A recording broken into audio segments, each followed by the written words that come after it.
The Woman in White by Wilkie Collins. Track 21. The manner in which Mr. Fairlie's narrative, and other narratives that are shortly to follow it, were originally obtained, forms the subject of an explanation which will appear at a later period. The story continued by Frederick Fairlie, Esquire, of Limmeridge House. It is the grand misfortune of my life that nobody will let me alone. Why, I ask everybody, why worry me? Nobody answers that question, and nobody lets me alone. Relatives, friends, and strangers all combine to annoy me. What have I done, I ask myself. I ask my servant Louis 50 times a day, what have I done? Neither of us can tell. Most extraordinary. The last annoyance that has assailed me is the annoyance of being called upon to write this narrative. Is a man in my state of nervous wretchedness capable of writing narratives? When I put this extremely reasonable objection, I'm told that certain very serious events relating to my niece have happened within my experience, and that I am the fit person to describe them on that account. I am threatened, if I fail to exert myself in the manner required, with consequences which I cannot so much as think of without perfect prostration. There is really no need to threaten me. Shattered by my miserable health and my family troubles, I am incapable of resistance. If you insist, you take your unjust advantage of me, and I give way immediately.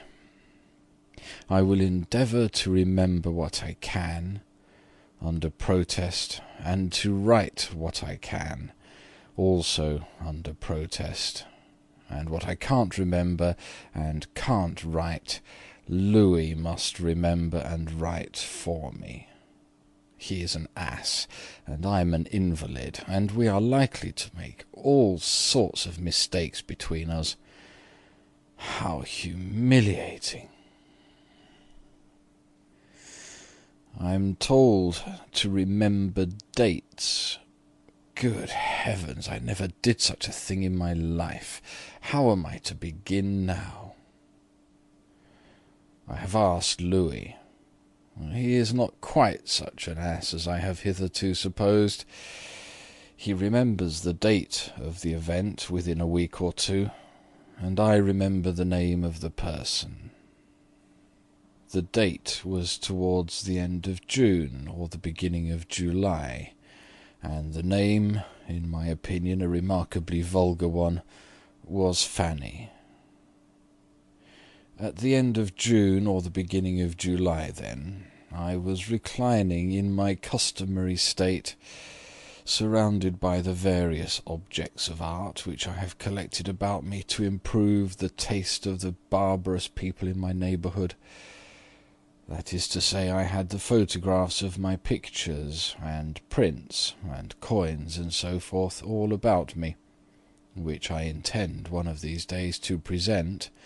The photographs, I mean, if the clumsy English language will let me mean anything, to present to the institution at Carlisle. Horrid place! With a view to improving the tastes of the members, Goths and Vandals to a man. It might be supposed that a gentleman who was in course of conferring a great national benefit on his countrymen was the last gentleman in the world to be unfeelingly worried about private difficulties and family affairs. Quite a mistake, I assure you, in my case. However, there I was, reclining, with my art treasures about me, and wanting a quiet morning. Because I wanted a quiet morning, of course, Louis came in. It was perfectly natural that I should inquire what the deuce he meant by making his appearance when I had not rung the bell. I seldom swear. It is such an ungentlemanlike habit. But when Louis answered with a grin, I think it was also perfectly natural that I should damn him for grinning. At any rate, I did. This rigorous mode of treatment, I have observed, invariably brings persons in the lower class of life to their senses. It brought Louis to his senses. He was so obliging as to leave off grinning, and inform me that a young person was outside waiting to see me. He added, with the odious talkativeness of servants, that her name was Fanny. Who is Fanny? Lady Glyde's maid, sir. What does Lady Glyde's maid want with me? A letter, sir. Take it. She refuses to give it to anybody but you, sir. Who sends the letter? Miss Halcombe, sir. The moment I heard Miss Halcombe's name, I gave up. It is a habit of mine always to give up to Miss Halcombe. I find, by experience, that it saves noise. I gave up on this occasion. Dear Marion. Let Lady Glyde's maid come in, Louis. Stop. Do her shoes creak? I was obliged to ask the question. Creaking shoes invariably upset me for the day. I was resigned to see the young person, but I was not resigned to let the young person's shoes upset me. There is a limit even to my endurance. Louis affirmed distinctly that her shoes were to be depended upon. I waved my hand. He introduced her. Is it necessary to say that she expressed her sense of embarrassment by shutting up her mouth and breathing through her nose?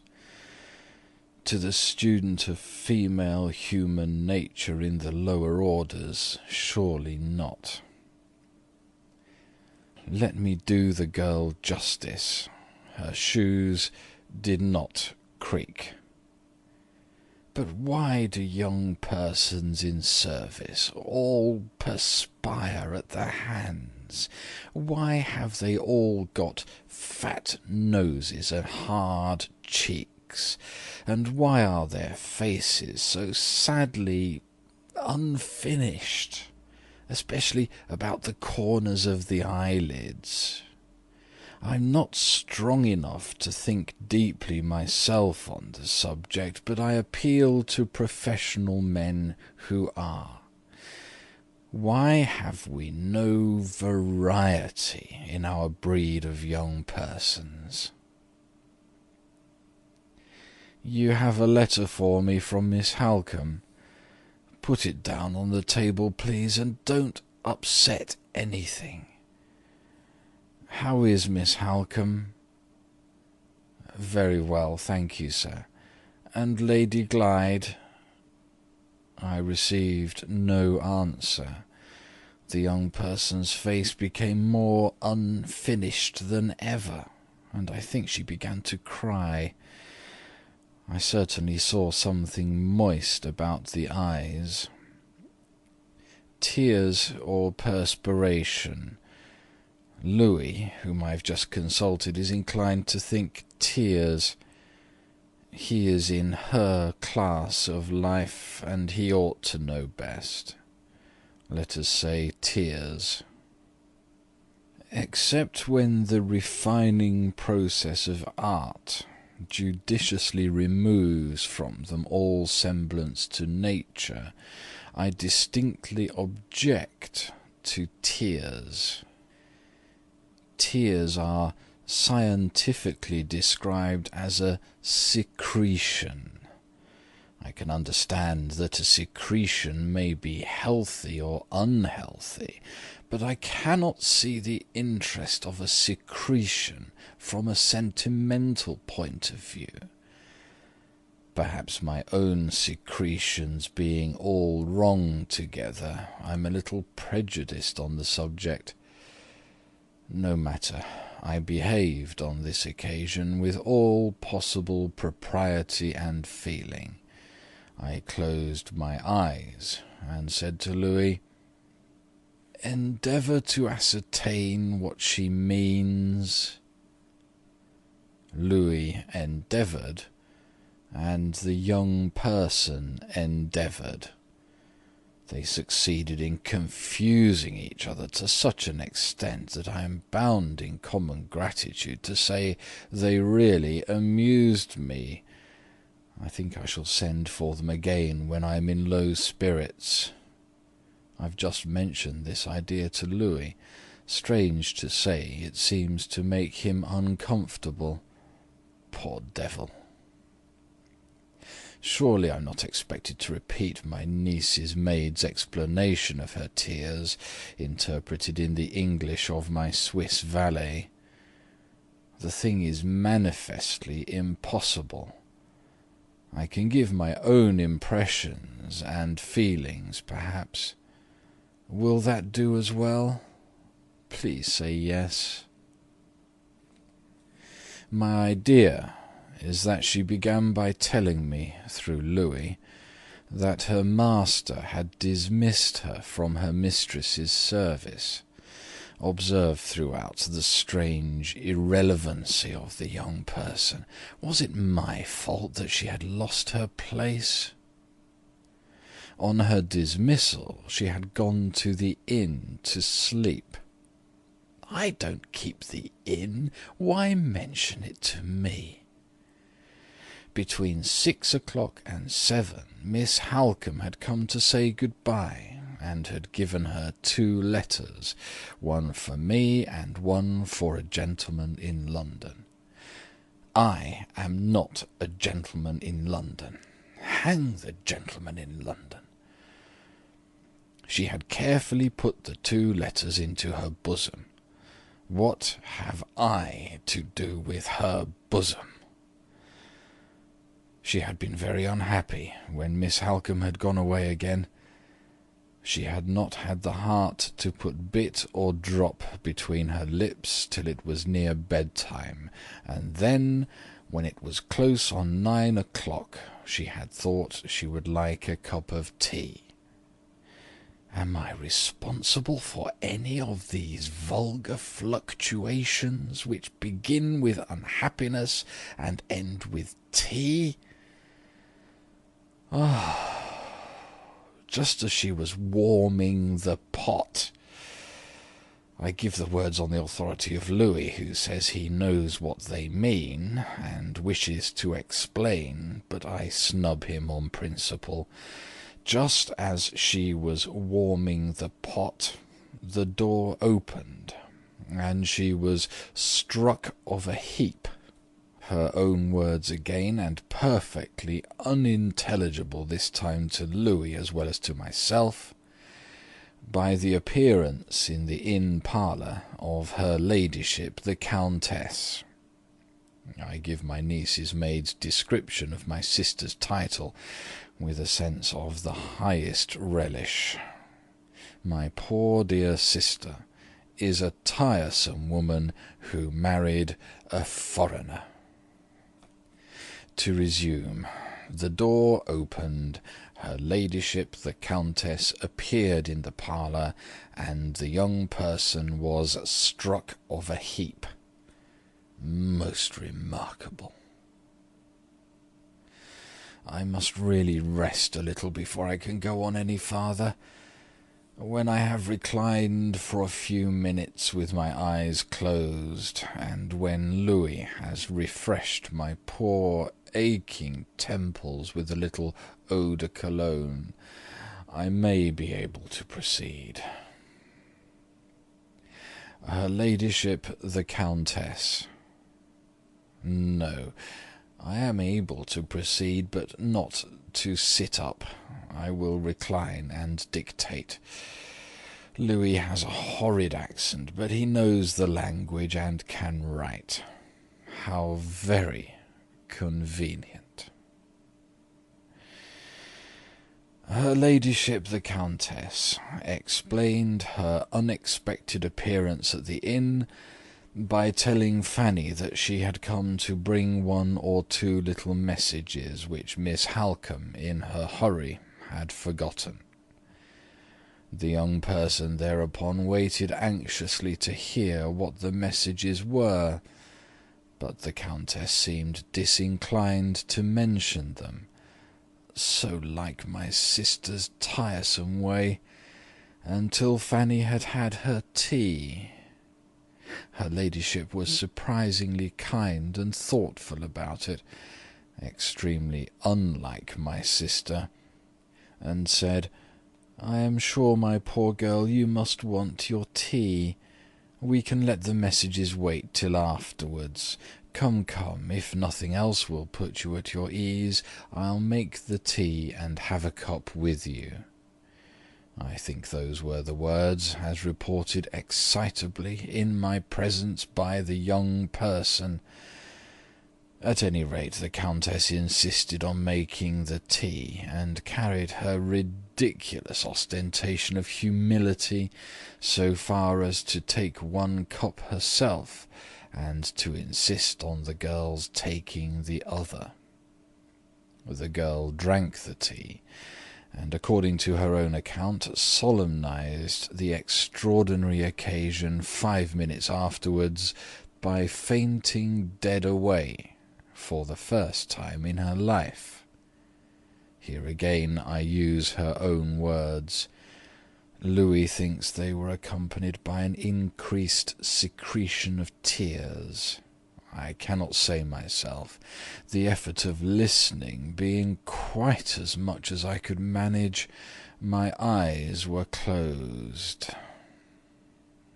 Where did I leave off? Ah, yes, she fainted after drinking a cup of tea with the Countess, a proceeding which might have interested me if I had been her medical man, but being nothing of the sort, I felt bored by hearing of it, nothing more. When she came to herself, in half an hour's time, she was on the sofa, and nobody was with her but the landlady. The Countess, finding it too late to remain any longer at the inn, had gone away as soon as the girl showed signs of recovering, and the landlady had been good enough to help her upstairs to bed.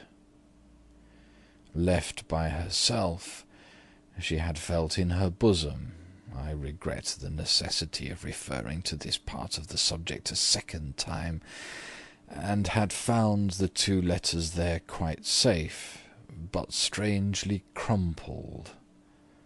She had been giddy in the night, but had got up well enough to travel in the morning.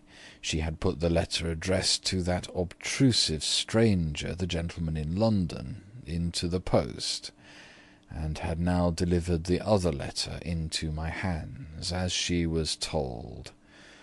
This was the plain truth, and though she could not blame herself for any intentional neglect, she was sadly troubled in her mind, and sadly in want of a word of advice. At this point Louis thinks the secretions appeared again. Perhaps they did, but it is of infinitely greater importance to mention that at this point also I lost my patience, opened my eyes, and interfered. "What is the purport of all this?" I inquired. My niece's irrelevant maid stared and stood speechless. "Endeavour to explain," I said to my servant. "Translate me, Louis." Louis endeavoured and translated. In other words, he descended immediately into a bottomless pit of confusion, and the young person followed him down. I really don't know when I have been so amused. I left them at the bottom of the pit as long as they diverted me. When they ceased to divert me, I exerted my intelligence and pulled them up again. It is unnecessary to say that my interference enabled me, in due course of time, to ascertain the purport of the young person's remarks. I discovered that she was uneasy in her mind because the train of events that she had just described to me had prevented her from receiving those supplementary messages which Miss Halcombe had entrusted to the Countess to deliver. She was afraid the messages might have been of great importance to her mistress's interests. Her dread of Sir Percival had deterred her from going to Blackwater Park late at night to inquire about them, and Miss Halcombe's own directions to her, on no account to miss the train in the morning, had prevented her from waiting at the inn the next day. She was most anxious that the misfortune of her fainting fit should not lead to the second misfortune of making her mistress think her neglectful, and she would humbly beg to ask me whether I would advise her to write her explanations and excuses to Miss Halcombe, requesting to receive the messages by letter if it was not too late. I make no apologies for this extremely prosy paragraph. I have been ordered to write it. There are people, unaccountable as it may appear, who actually take more interest in what my niece's maid said to me on this occasion than in what I said to my niece's maid. Amusing perversity. I should feel very much obliged to you, sir, if you would kindly tell me what I had better do, remarked the young person. Let things stop as they are, I said, adapting my language to my listener. I invariably let things stop as they are. Yes, is that all? If you think it would be a liberty in me, sir, to write, of course I wouldn't venture to do so, but I am so very anxious to do all I can to serve my mistress faithfully. People in the lower class of life never know when or how to go out of a room. They invariably require to be helped out by their betters. I thought it high time to help the young person out. I did it with 2 judicious words, "Good morning." Something outside or inside this singular girl suddenly creaked. Louis, who was looking at her, which I was not, says she creaked when she curtsied. Curious. Was it her shoes, her stays, or her bones? Louis thinks it was her stays. Most extraordinary. As soon as I was left by myself, I had a little nap. I really wanted it. When I awoke again, I noticed dear Marian's letter. If I had had the least idea of what it contained, I should certainly not have attempted to open it. Being, unfortunately for myself, quite innocent of all suspicion, I read the letter. It immediately upset me for the day. I am by nature one of the most easy-tempered creatures that ever lived. I make allowances for everybody, and I take offence at nothing. But as I have before remarked, there are limits to my endurance. I laid down Marian's letter, and justly felt myself, an injured man. I am about to make a remark. It is, of course, applicable to the very serious matter now under notice, or I should not allow it to appear in this place.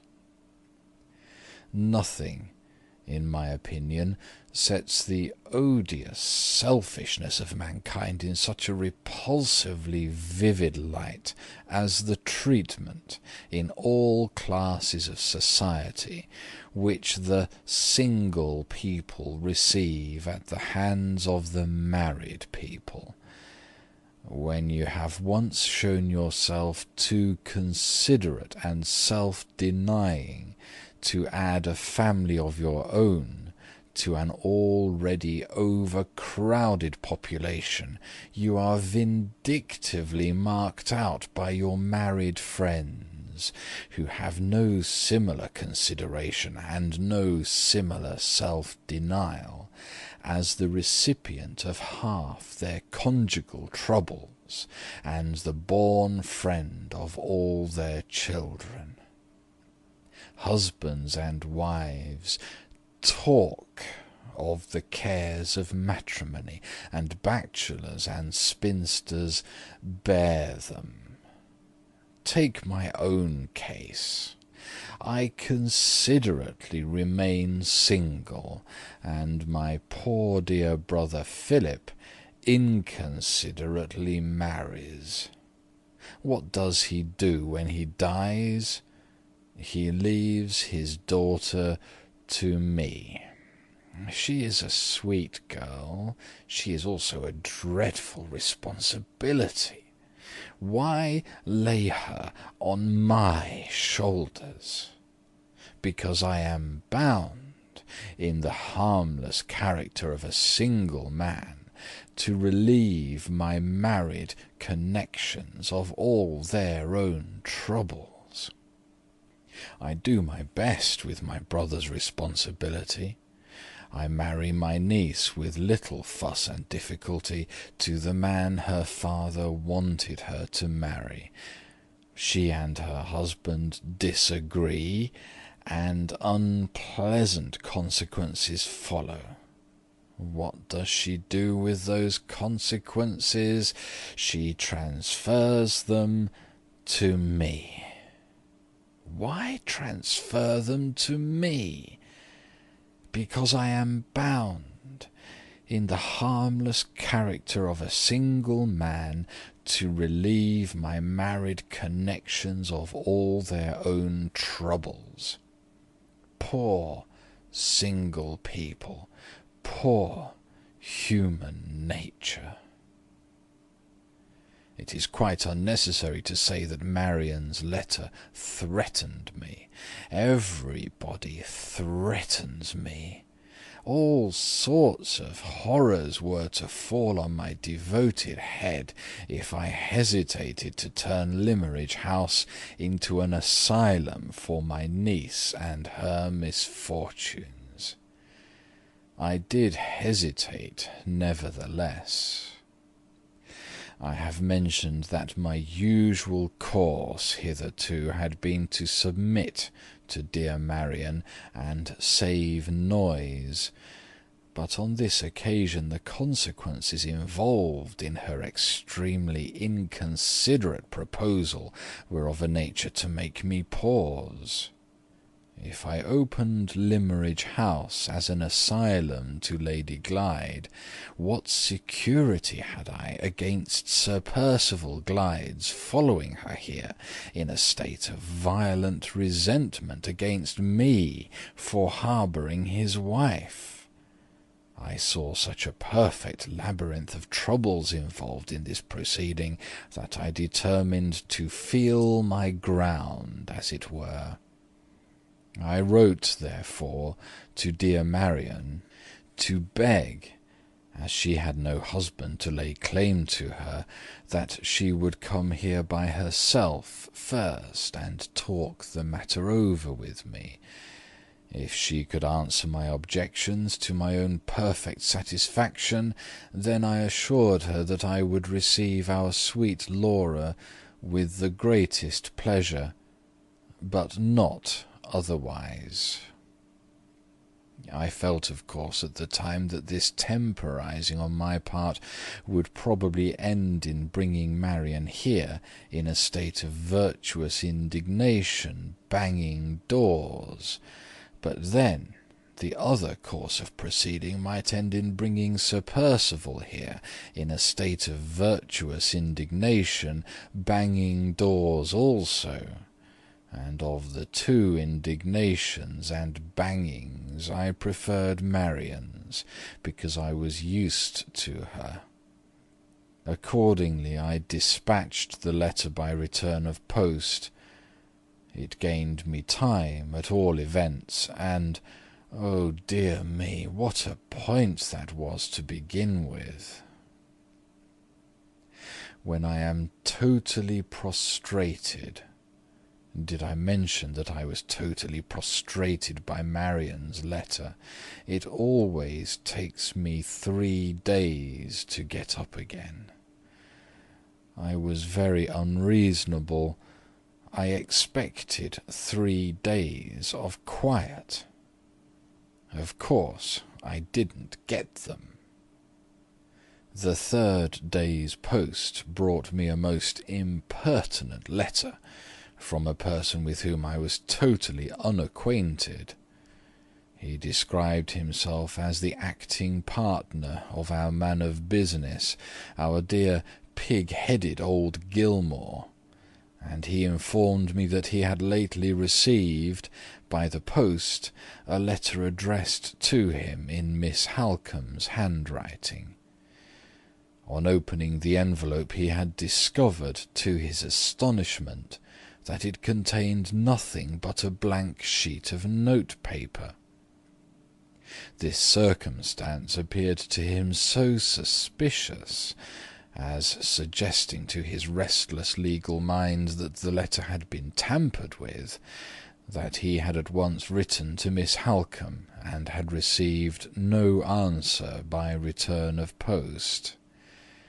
In this difficulty, instead of acting like a sensible man and letting things take their proper course, his next absurd proceeding, on his own showing, was to pester me by writing to inquire if I knew anything about it.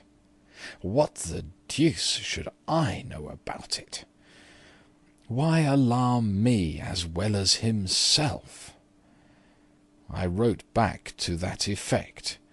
It was one of my keenest letters.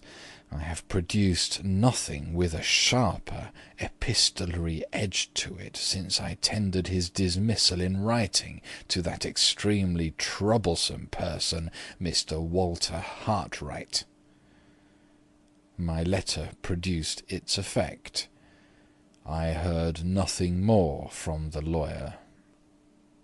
This perhaps was not altogether surprising, but it was certainly a remarkable circumstance that no second letter reached me from Marian, and that no warning signs appeared of her arrival.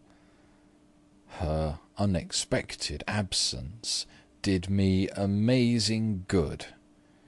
It was so very soothing and pleasant to infer, as I did of course, that my married connections had made it up again. 5 days of undisturbed tranquillity, of delicious single blessedness, quite restored me. On the 6th day I felt strong enough to send for my photographer, and to set him at work again on the presentation copies of my art treasures, with a view, as I have already mentioned, to the improvement of taste in this barbarous neighbourhood. I had just dismissed him to his workshop, and had just begun coquetting with my coins, when Louis suddenly made his appearance with a card in his hand. "Another young person," I said. "I won't see her. In my state of health, young persons disagree with me. Not at home." "It is a gentleman this time, sir." A gentleman, of course, made a difference. I looked at the card. Gracious heaven! My tiresome sister's foreign husband, Count Fosco. Is it necessary to say what my first impression was when I looked at my visitor's card? Surely not. My sister having married a foreigner, there was but one impression that any man in his senses could possibly feel. Of course the Count had come to borrow money of me. "Louis," I said, "do you think he would go away if you gave him 5 shillings?" Louis looked quite shocked. He surprised me inexpressibly by declaring that my sister's foreign husband was dressed superbly, and looked the picture of prosperity. Under these circumstances my first impression altered to a certain extent. I now took it for granted that the Count had matrimonial difficulties of his own to contend with, and that he had come, like the rest of the family, to cast them all on my shoulders. "Did he mention his business?" I asked.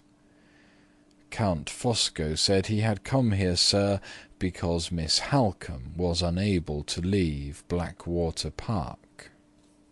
Fresh troubles, apparently. Not exactly his own, as I had supposed, but dear Marian's. Troubles, anyway. Oh, dear. "Show him in," I said resignedly. The Count's first appearance really startled me. He was such an alarmingly large person that I quite trembled. I felt certain that he would shake the floor and knock down my art treasures. He did neither the one nor the other. He was refreshingly dressed in summer costume. His manner was delightfully self-possessed and quiet. He had a charming smile. My first impression of him was highly favourable. It is not creditable to my penetration, as the sequel will show, to acknowledge this, but I am a naturally candid man, and I do acknowledge it notwithstanding. "Allow me to present myself, Mr. Fairley," he said. "I come from Blackwater Park, and I have the honour and the happiness of being Madame Fosco's husband. Let me take my first and last advantage of that circumstance by entreating you not to make a stranger of me. I beg you will not disturb yourself. I beg you will not move." "You are very good," I replied. "I wish I was strong enough to get up. Charmed to see you at Limmeridge. Please take a chair." "I am afraid you are suffering to-day," said the Count. "As usual," I said. "I am nothing but a bundle of nerves dressed up to look like a man." "I have studied many subjects in my time," remarked this sympathetic person, "among others the inexhaustible subject of nerves. May I make a suggestion, at once the simplest and the most profound? Will you let me alter the light in your room?" "Certainly, if you will be so very kind as not to let any of it in on me." he walked to the window. Such a contrast to dear Marian, so extremely considerate in all his movements. Light, he said, in that delightfully confidential tone which is so soothing to an invalid, is the first essential. Light stimulates, nourishes, preserves. You can no more do without it, Mr. Fairley, than if you were a flower. Observe. Here, where you sit, I close the shutters to compose you. There, where you do not sit, I draw up the blind, and let in the invigorating sun. Admit the light into your room if you cannot bear it on yourself. Light, sir, is the grand decree of Providence. You accept Providence with your own restrictions. Accept light on the same terms. I thought this very convincing and attentive. He had taken me in up to that point about the light. He had certainly taken me in. "You see me confused," he said, returning to his place. "On my word of honour, Mr. Fairley, you see me confused in your presence." "Shocked to hear it, I am sure. May I inquire why?" "Sir, can I enter this room, where you sit a sufferer, and see you surrounded by these admirable objects of art, without discovering that you are a man whose feelings are acutely impressionable, whose sympathies are perpetually alive? Tell me, can I do this?" If I had been strong enough to sit up in my chair, I should, of course, have bowed. Not being strong enough, I smiled my acknowledgments instead. It did just as well. We both understood one another. "Pray follow my train of thought," continued the Count. "I sit here, a man of refined sympathies myself, in the presence of another man of refined sympathies also. I am conscious of a terrible necessity for lacerating those sympathies by referring to domestic events of a very melancholy kind. What is the inevitable consequence? I have done myself the honour of pointing it out to you already. I sit confused." Was it at this point that I began to suspect he was going to bore me? I rather think it was. "Is it absolutely necessary to refer to these unpleasant matters?" I inquired. "In our homely English phrase, Count Fosco, won't they keep?" The Count, with the most alarming solemnity, sighed and shook his head. "Must I really hear them?" He shrugged his shoulders. It was the first foreign thing he had done since he had been in the room, and looked at me in an unpleasantly penetrating manner. My instincts told me that I had better close my eyes. I obeyed my instincts. "Please break it gently," I pleaded. "Anybody dead?" "Dead?" cried the Count, with unnecessary foreign fierceness. "Mr. Fairley, your national composure terrifies me. In the name of heaven, what have I said or done to make you think me the messenger of death?" "Pray accept my apologies," I answered. "You have said and done nothing. I make it a rule in these distressing cases always to anticipate the worst. It breaks the blow by meeting it half-way, and so on. inexpressibly relieved, I am sure, to hear that nobody is dead. Anybody ill?" I opened my eyes and looked at him. He was very yellow when he came in, or had he turned very yellow in the last minute or two? I really can't say, and I can't ask Louis because he was not in the room at the time. "Anybody ill?" I repeated, observing that my national composure still appeared to affect him. "That is part of my bad news, Mr. Fairley.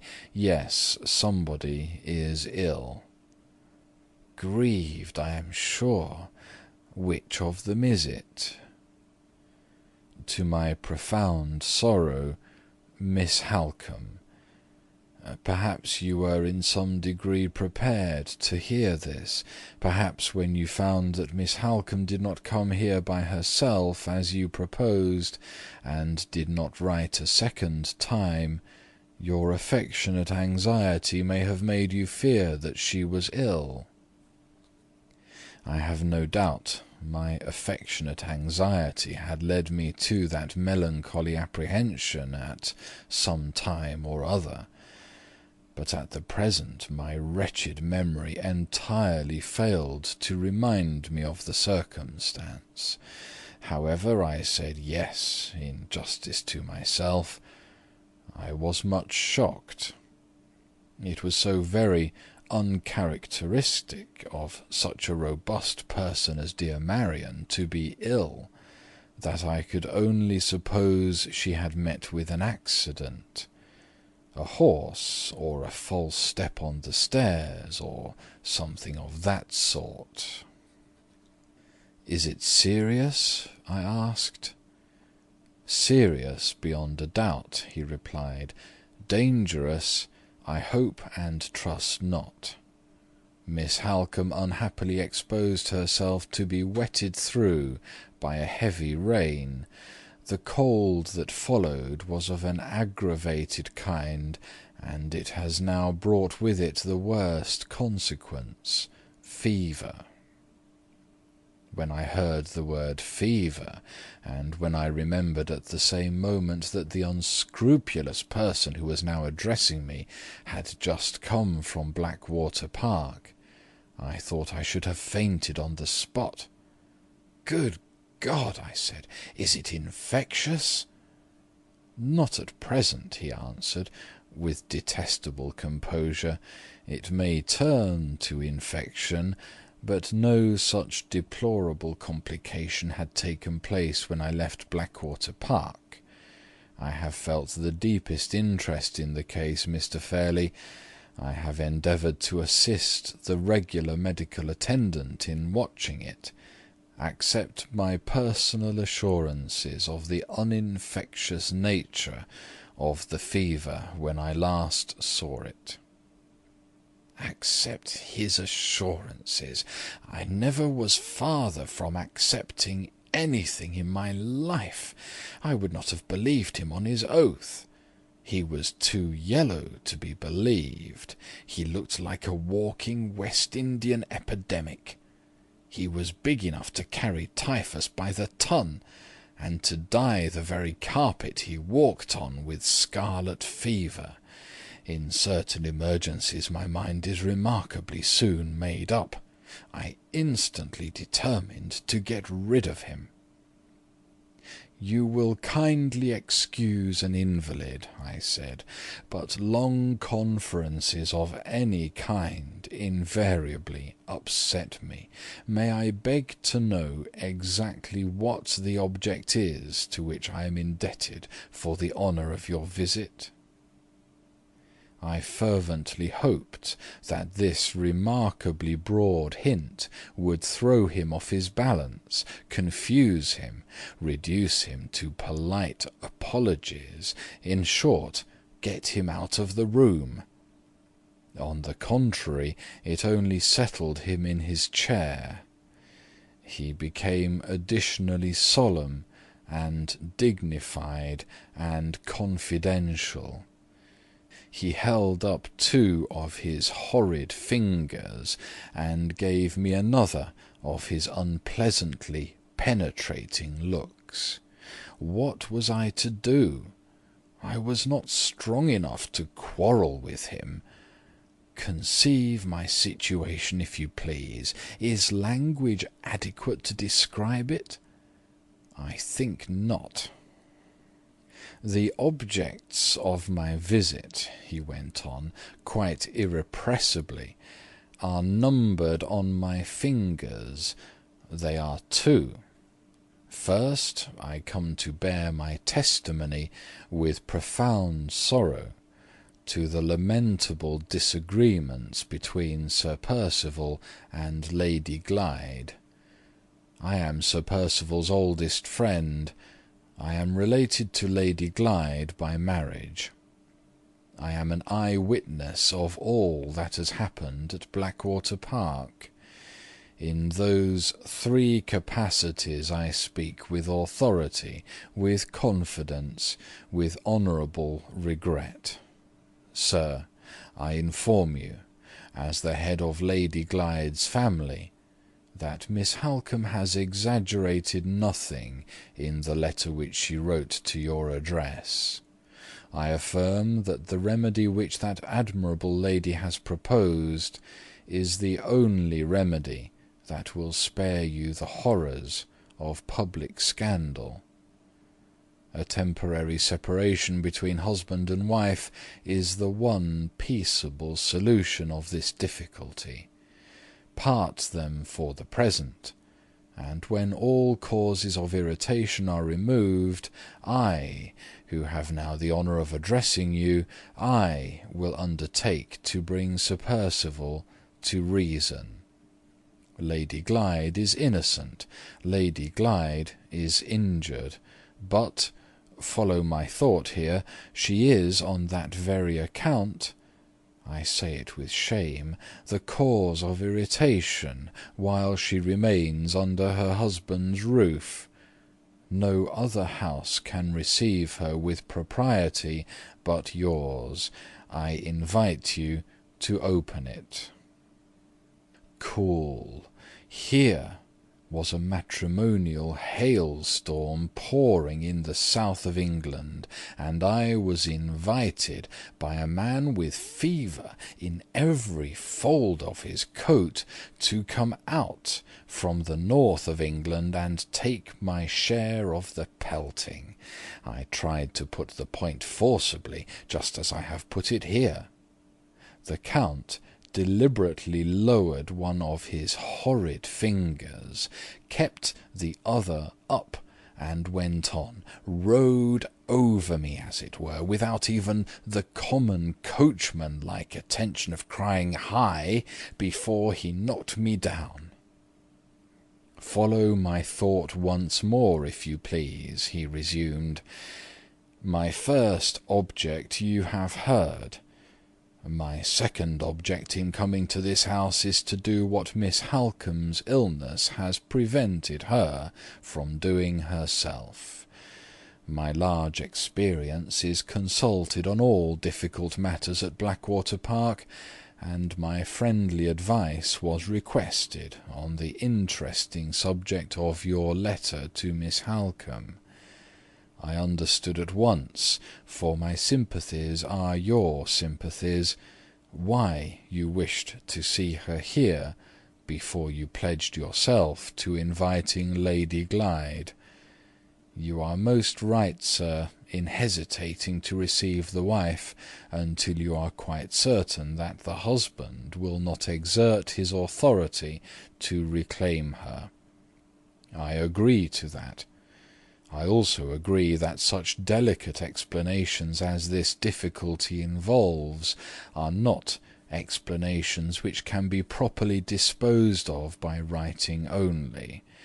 My presence here, to my own great inconvenience, is the proof that I speak sincerely. As for the explanations themselves, I, Fosco, I, who know Sir Percival much better than Miss Halcombe knows him, affirm to you, on my honour and my word, that he will not come near this house, or attempt to communicate with this house, while his wife is living in it. His affairs are embarrassed. Offer him his freedom by means of the absence of Lady Glyde. I promise you he will take his freedom, and go back to the continent at the earliest moment when he can get away. Is this clear to you as crystal? Yes, it is. Have you questions to address to me? Be it so. I am here to answer. Ask, Mr. Fairley. Oblige me by asking to your heart's content. He had said so much already in spite of me, and he looked so dreadfully capable of saying a great deal more also in spite of me, that I declined his amiable invitation in pure self-defence. "Many thanks," I replied. "I am sinking fast. In my state of health I must take things for granted. Allow me to do so on this occasion. We quite understand each other. Yes, much obliged, I am sure, for your kind interference. If I ever get better, and ever have a second opportunity of improving our acquaintance—" He got up. I thought he was going. No, more talk, more time for the development of infectious influences. In my room, too. Remember that. In my room. "One moment yet," he said. "One moment before I take my leave. I ask permission at parting to impress on you an urgent necessity. It is this, sir. You must not think of waiting till Miss Halcombe recovers before you receive Lady Glyde. Miss Halcombe has the attendance of the doctor, of the housekeeper at Blackwater Park, and of an experienced nurse as well. 3 persons for whose capacity and devotion I answer with my life. I tell you that. I tell you also that the anxiety and alarm of her sister's illness has already affected the health and spirits of Lady Glyde, and has made her totally unfit to be of use in the sick-room. Her position with her husband grows more and more deplorable and dangerous every day. If you leave her any longer at Blackwater Park, you do nothing whatever to hasten her sister's recovery, and at the same time you risk the public scandal which you and I, and all of us, are bound, in the sacred interests of the family, to avoid. With all my soul I advise you to remove the serious responsibility of delay from your own shoulders by writing to Lady Glyde to come here at once. Do your affectionate, your honourable, your inevitable duty, and whatever happens in the future, no one can lay the blame on you. I speak from my large experience. I offer my friendly advice. Is it accepted? Yes or no?" I looked at him, merely looked at him, with my sense of his amazing assurance, and my dawning resolution to ring for Louis and have him shown out of the room expressed in every line of my face. It is perfectly incredible, but quite true, that my face did not appear to produce the slightest impression on him. Born without nerves, evidently born without nerves. "You hesitate?" he said. "Mr. Fairley, I understand that hesitation. You object? See, sir, how my sympathies look straight down into your thoughts. You object that Lady Glyde is not in health and not in spirits to take the long journey from Hampshire to this place by herself. Her own maid is removed from her, as you know, and of other servants fit to travel with her from one end of England to the other, there are none at Blackwater Park. You object again that she cannot comfortably stop and rest in London on her way here, because she cannot comfortably go alone to a public hotel where she is a total stranger. In one breath I grant both objections. In another breath I remove them. Follow me, if you please, for the last time. It was my intention, when I returned to England with Sir Percival, to settle myself in the neighbourhood of London. That purpose has just been happily accomplished. I have taken for 6 months a little furnished house in the quarter called St. John's Wood. Be so obliging as to keep this fact in your mind, and observe the programme I now propose. Lady Glyde travels to London, a short journey. I myself meet her at the station. I take her to rest and sleep at my house, which is also the house of her aunt. When she is restored, I escort her to the station again, and she travels to this place, and her own maid, who is now under your roof, receives her at the carriage door. Here is comfort consulted. Here are the interests of propriety consulted. Here is your own duty, duty of hospitality, sympathy, protection, to an unhappy lady in need of all three, smoothed and made easy from the beginning to the end. I cordially invite you, sir, to second my efforts in the sacred interests of the family. I seriously advise you to write, by my hands offering the hospitality of your house and heart, and the hospitality of my house and heart, to that injured and unfortunate lady, whose cause I plead to-day. He waved his horrid hand at me. He struck his infectious breast. He addressed me oratorically, as if I was laid up in the House of Commons. It was high time to take a desperate course of some sort.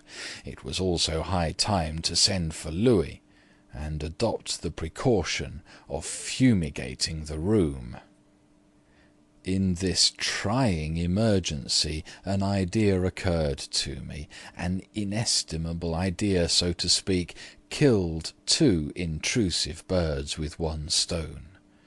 I determined to get rid of the Count's tiresome eloquence and of Lady Glyde's tiresome troubles by complying with this odious foreigner's request and writing the letter at once. There was not the least danger of the invitation being accepted, for there was not the least chance that Laura would consent to leave Blackwater Park, while Marian was lying there ill. How this charmingly convenient obstacle could have escaped the officious penetration of the Count, it was impossible to conceive, but it had escaped him. My dread that he might yet discover it, if I allowed him any more time to think, stimulated me to such an amazing degree that I struggled into a sitting position, really seized the writing materials by my side, and produced the letter as rapidly as if I had been a common clerk in an office. Dearest Laura, please come whenever you like. Break the journey by sleeping in London at your aunt's house. Grieved to hear of dear Marian's illness. Ever affectionately yours, I handed these lines at arm's length to the Count. I sank back in my chair. I said, "Excuse me, I am entirely prostrated. I can do no more. Will you rest and lunch downstairs? Love to all, and sympathy, and so on. Good morning." He made another speech. The man was absolutely inexhaustible. I closed my eyes. I endeavoured to hear as little as possible. In spite of my endeavours, I was obliged to hear a great deal. My sister's endless husband congratulated himself and congratulated me on the result of our interview. He mentioned a great deal more about his sympathies and mine. He deplored my miserable health. He offered to write me a prescription. He impressed on me the necessity of not forgetting what he had said about the importance of light. He accepted my obliging invitation to rest and lunch. He recommended me to expect Lady Glyde in 2 or 3 days' time. He begged my permission to look forward to our next meeting, instead of paining himself and paining me by saying farewell. He added a great deal more, which I rejoice to think I did not attend to at the time, and do not remember now. I heard his sympathetic voice travelling away from me by degrees, but, large as he was, I never heard him. He had the negative merit of being absolutely noiseless. I don't know when he opened the door, or when he shut it. I ventured to make use of my eyes again, after an interval of silence, and he was gone. I rang for Louis, and retired to my bathroom. Tepid water, strengthened with aromatic vinegar, for myself, and copious fumigation for my study, were the obvious precautions to take, and of course I adopted them. I rejoice to say they proved successful. I enjoyed my customary siesta. I awoke moist and cool. My first enquiries were for the Count. Had we really got rid of him? Yes, he had gone away by the afternoon train. Had he lunched, and if so, upon what? Entirely upon fruit tart and cream. What a man! What a digestion! Am I expected to say anything more? I believe not. I believe I have reached the limits assigned to me. The shocking circumstances which happened at a later period did not, I am thankful to say, happen in my presence. I do beg and entreat that nobody will be so very unfeeling as to lay any part of the blame of those circumstances upon me. I did everything for the best. I am not answerable for a deplorable calamity, which it was quite impossible to foresee. I am shattered by it. I have suffered under it as nobody else has suffered. My servant Louis, who is really attached to me in his unintelligent way, thinks I shall never get over it. He sees me dictating at this moment with my handkerchief to my eyes. I wish to mention, in justice to myself, that it was not my fault, that I am quite exhausted and heartbroken. Need I say more? End of Track 21.